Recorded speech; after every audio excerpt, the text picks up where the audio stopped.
Ba'sun, mulai. Kira-kira tantangan-tantangan ringan apa saja yang akan Anda hadapi? Ya, kalau saya contohkan misalnya dengan contoh yang lain singkat, Anda mau ke masjid, ingin konsisten, mulai hijrah, ingin dekat dengan Allah, tiba-tiba yang tadinya nggak mau ke masjid, mulai ke masjid, diuji dengan hujan. Hujan kecil, rintik-rintik, shower.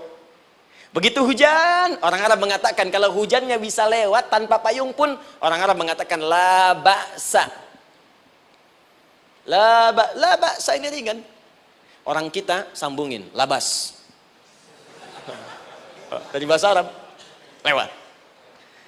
Nah, jadi kalau Anda mau berangkat nih, siap bekerja, siap hadapi tantangan. Baru mau lewat hujan kecil, berarti itu tantangan kecil kita lewati. Macet, petakan, cari jalan yang kemudian sempurna, jalan yang kosong, buka Google-nya, buka Waze-nya, buka map-nya, cari. Jadi kalau pada yang kecil aja belum kita lewati, bagaimana mendapatkan yang besar? Anda mau ke masjid, dikasih hujan kecil. Mau berangkat gak jadi. Papa, kenapa gak jadi? Hujan mah, kan ada payung. Takut riak. Tuh. Setelah itu darwa. Maaf, tantangan fisik. Kadang-kadang mulai ke fisik. Mulai mengganggu.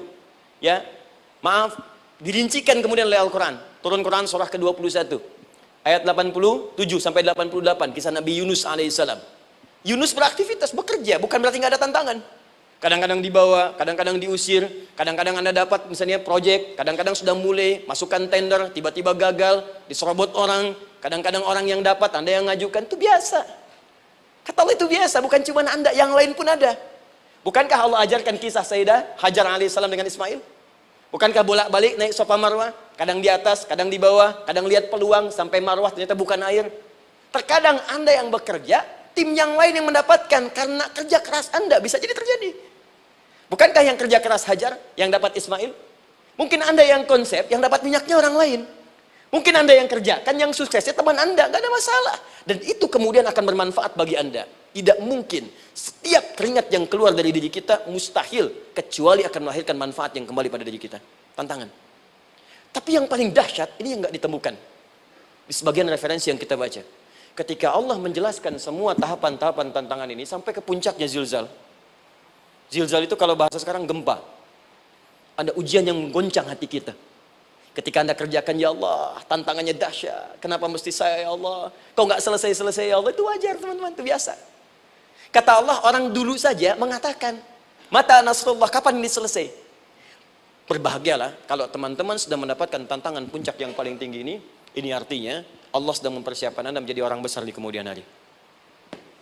Dan cara mengatasinya diturunkan Quran surah ketiga ayat 142, paling kiri sebelah atas. Perhatikan dahsyatnya. Yang pertama diterangkan tantangannya, yang kedua dijelaskan cara mengatasinya. Saya mau berhenti sampai di titik ini, nanti saya terangkan cara berinteraksi dengan Al-Quran. Ya, perhatikan baik-baik. Kata Allah, jika kelak engkau sudah bisa memetakan tantangan ini, maka siapkan solusi untuk mengatasinya. Ayatnya dibuka dengan kalimat yang sama persis. Saya pernah sampaikan teori ini di dua perusahaan besar di Indonesia. Yang pertama ada salah satu perusahaan, karena ini direkam saya nggak sebutkan perusahaannya, perusahaan otomotif besar sedang turun gratis, kemudian juga ada inflasi yang tinggi. Terus saya terangkan teori Quran. Dia praktekkan berhasil, Pak. Padahal saat itu saya presentasi di depan non-muslim. Non-muslim. Sales-sales se-Indonesia dikumpulkan, saya bedah tentang ini dan mereka berhasil. Sampai sekarang naik lagi. Yang kedua sama, ini direkturnya juga non-muslim, tapi nggak apa-apa kita diskusi. Dan mau mendengar teori ini dan praktekkan, naik. Ya, dulu di satu perusahaan minyak juga, sedang turun, karyawan semua dikumpulkan, lalu kita bahas tentang ini, kita terangkan. Yang ini yang paling menarik dari Al-Quran. Kalimatnya sama persis, Quran surah ketiga ayat 142. Am hasibtum an tadkhulul jannata. Apa Anda duga akan begitu mudah mendapatkan kesuksesan dalam hidup? Tolong fokus baik-baik. Jangan selalu mengartikan jannah dengan surga. Karena asal kata jannah itu artinya kesuksesan, kebahagiaan yang belum tampak. Surga, kenapa disebut dengan jannah? Karena itu puncak kebahagiaan kita yang belum nampak sekarang. Saya kasih rahasia ya, ini antara kita saja nih. Kalau ada kata jim dengan nun di depannya, itu pasti tidak nampak, tersembunyi. Apapun tambahannya. Ya, misal, jin kenapa disebut dengan jin? Karena memang ketika diciptakan, dia tidak tampak. Tersembunyi.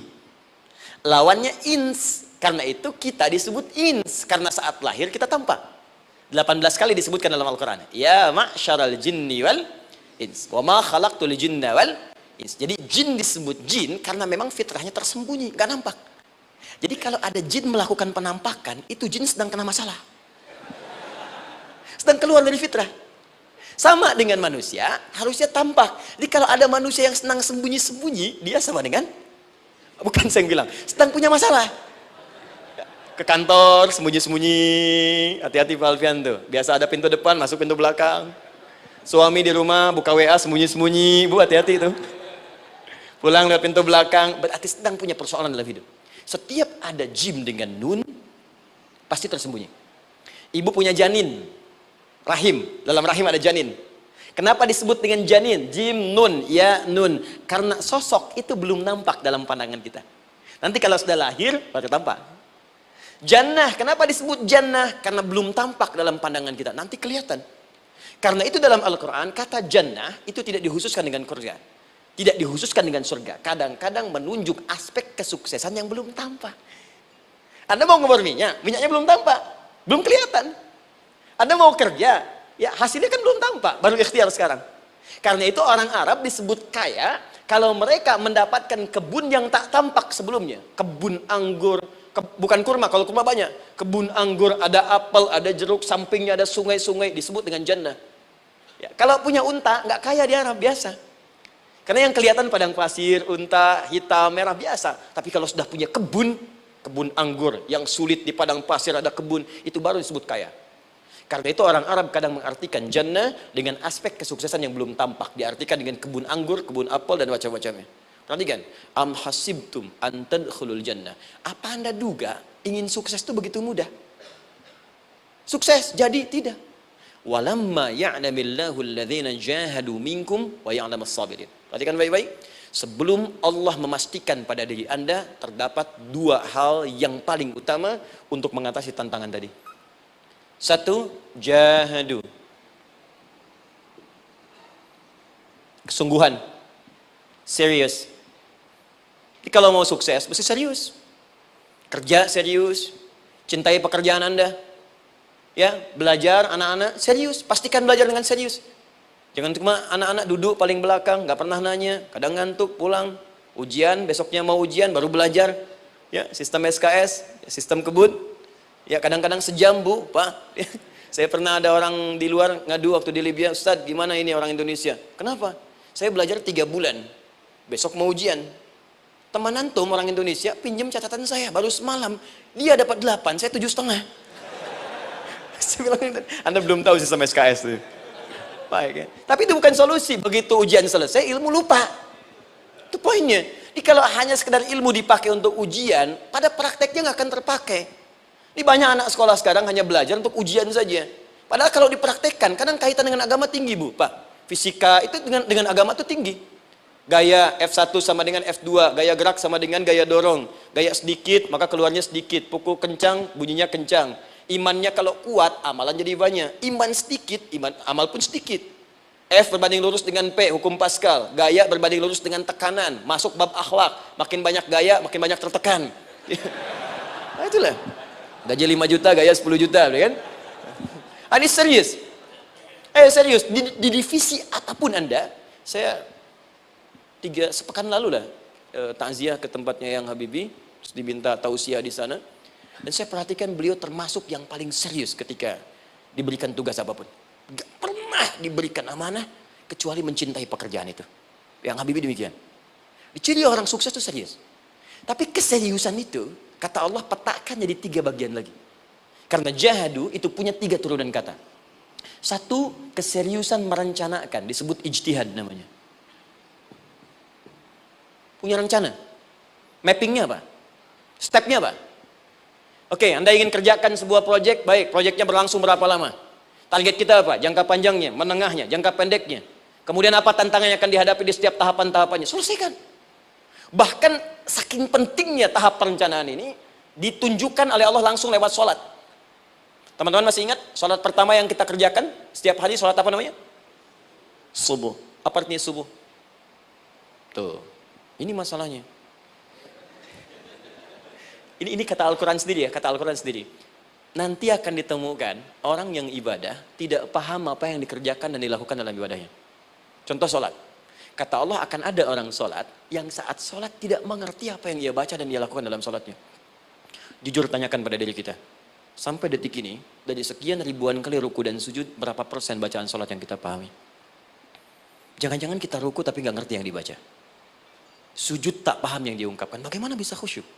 Mustahil. Maka kembali ke sini. Kenapa sholat pertama itu disebut dengan subuh? Teman-teman, ternyata semua nama sholat dari subuh sampai isya, plus bacaan dan gerakan dari takbir sampai salam, itu bukan sekedar gerakan semata. Semua ada artinya, ada maknanya. Dan diajarkan oleh Nabi langsung. Subuh disebut dengan subuh. Ada dua kata. Satu, fajar. Quran surah ke-17 ayat 78. Inna Qur'an al-fajri kana mashhuda. Kedua, subuh di surat At-Takbir. Was-subhi idza tanaffas. Kenapa disebut fajar? Fajar itu pancaran positif, pancaran kebaikan. Jadi kalau yang baik disebut fajar. Kalau yang jelek disebut fujur. Fujur ada di Quran surah 91 ayat 7 sampai 8. Wa nafsi wa ma sawwaha fa'alhamaha fujuraha wa taqwaha. Fujur itu rambatan, gelombang buruk yang muncul dari nafsu. Ya, ditembuskan ke elemen tubuh kita. Misal gini. Tiba-tiba pengen marah. Ya, di tubuh kita mengatakan melotot, maka ini ada pancaran di hati kita nyambung kemudian ke mata. Ini rambatan dari sini ke mata disebut fujur namanya. Mau ke tangan pukul, masuk ke tangan. Itu rambatannya disebut fujur namanya. Ya. Yang baiknya disebut fajar. Ya, misal saya ingin sholat, tiba-tiba hati mengatakan sudah azan, merambat ke kaki, cepat melangkah. Cepat wudhu. Nah, itu rambatannya disebut fajar namanya. Atau infajar. Ini pasti ada, ya. Fujur nama lainnya nafsu. Disebutkan 115 kali dalam Al-Quran. Takwa, rambatan fajar, sumbernya takwa. Disebutkan 115 kali dalam Al-Quran. Di jiwa kita ada takwa, ada nafsu. Takwa yang dorong malaikat, disebutkan 88 kali dalam Al-Quran. Nafsu yang dorong setan, disebutkan sama 88 kali. Di setiap Anda akan mengerjakan satu hal, pasti akan yang mendorong pada yang baik, akan mencegah dari yang baik itu nafsu. Pasti itu. Pak Alpian mau tanda tangan proyek. Tiba-tiba disodorkan, Pak, ini Pak. Kok begini proyeknya? Perbaiki, karena ada yang nggak beres. Tapi fee-nya lumayan Pak, 1 miliar. Nggak bisa, jiwa takwa mengatakan jangan terima Pak. Bapak mengatakan maaf, ini jari tahiyat, gak akan pernah dipakai maksiat, perbaiki, datang lagi. Ini Pak, kok sama? Fee-nya diperbaiki Pak, 100 miliar.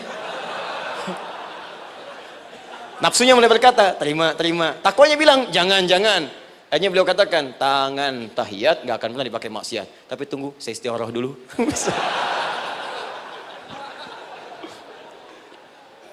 Nah, waktunya, ini salatnya disebut fajar. Kenapa disebut fajar? Karena saat kita tidur, terus dengar suara azan, Allahu Akbar, maka memancar dari iman kita, rambatan untuk merespon suara itu. Bangun kita untuk menunaikan salat. Waktunya disebut subuh.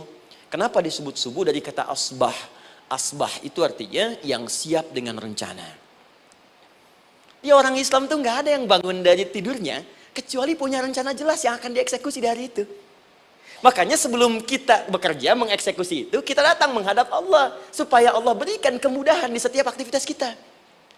Coba lihat manajemen Nabi. Bukankah sebelum tidur beliau istighfar dulu? Dirinci pekerjaannya, dicatat yang akan dikerjakan besok, istighfar 70 kali, 100 kali, sehingga dengan istighfar saat tidurnya tenang. Coba kita biasakan. Ada yang baca Quran, ada yang istighfar. Kalau nggak percaya silahkan cek. Begitu Anda lakukan, tidurnya enak. Besoknya rencana itu sudah siap. Makanya ketika bangun, siap jam 7 mau kemana, jam 8 ada di mana, jam 12 kerjakan apa. Sebelum mengerjakan itu, datang kepada Allah, sujud, ya Allah, saya punya rencana ini tolong mudahkan. Begitu caranya. Itu yang disebut dengan subuh. Nah, sekarang kembalikan, peta hidup kita mau seperti apa ke depan? Ijtihad. Yang kedua, kalau sudah jelas konsepnya, visinya sudah ada, maka jihad. Yang kedua, jihad. Jihad itu eksekusinya, aksinya, actionnya, perjuangan fisiknya. Rencananya apa? Tahajud malam nanti. Bismillah. Jam berapa? 2:30. Baik, yuk kita mulai rencanakan. Eksekusi rencananya. Bagaimana cara kita bangun 2:30? Pasang alarm. Jam berapa alarm dipasang?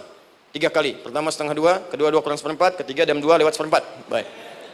Alarm pertama untuk mematikan alarm kedua. Alarm kedua matikan alarm ketiga. Ketiga siap-siap.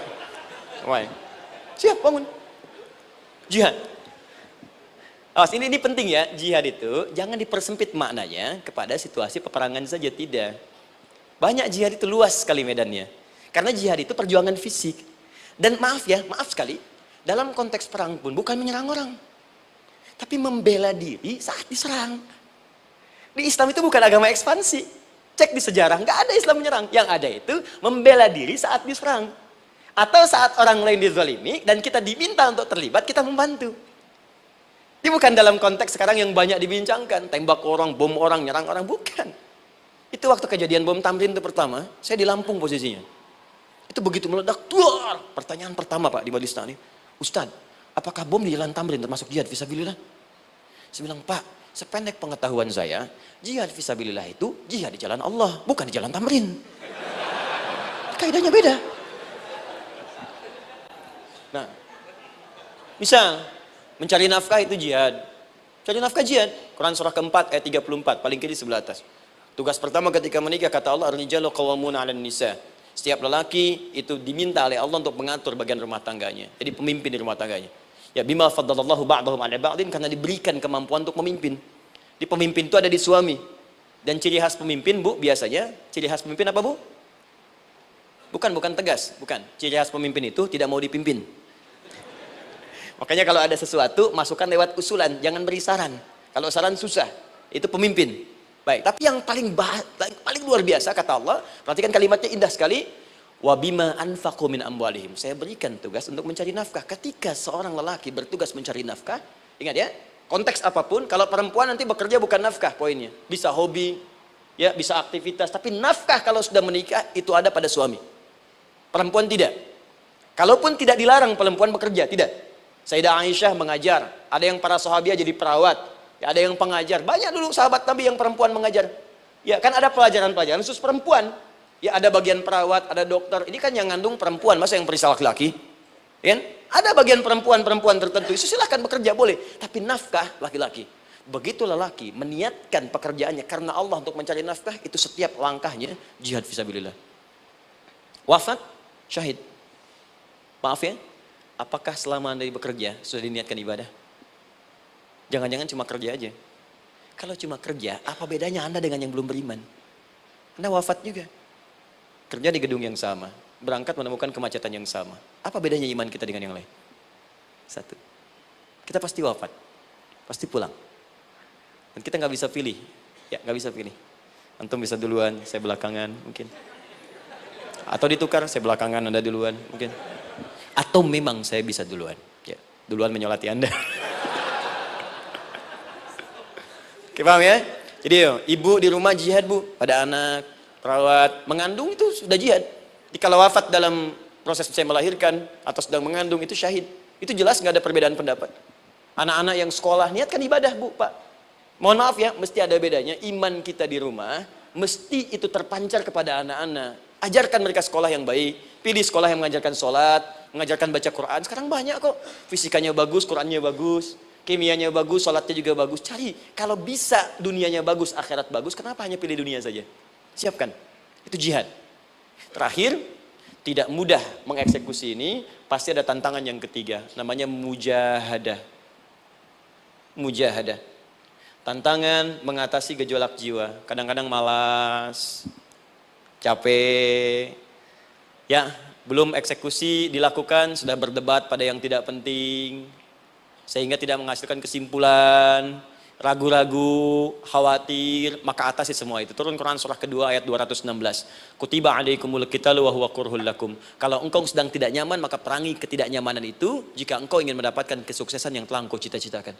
Asa an takrahu syai'an fa huwa khairul lakum. Boleh jadi apa yang engkau tidak rasakan sekarang, engkau rasakan gak enak, gak nyaman, di balik itu Allah sedang siapkan sesuatu yang lebih baik untukmu. Wa asa an tuhibbu syai'an fa huwa syarrul lakum. Mungkin yang engkau harap-harap sekarang boleh jadi itu belum baik untukmu sekarang. Wallahu ya'lamu wa antum la ta'lamun. Karena Allah lebih tahu masa depan, engkau pikiranmu pendek sampai di sini saja.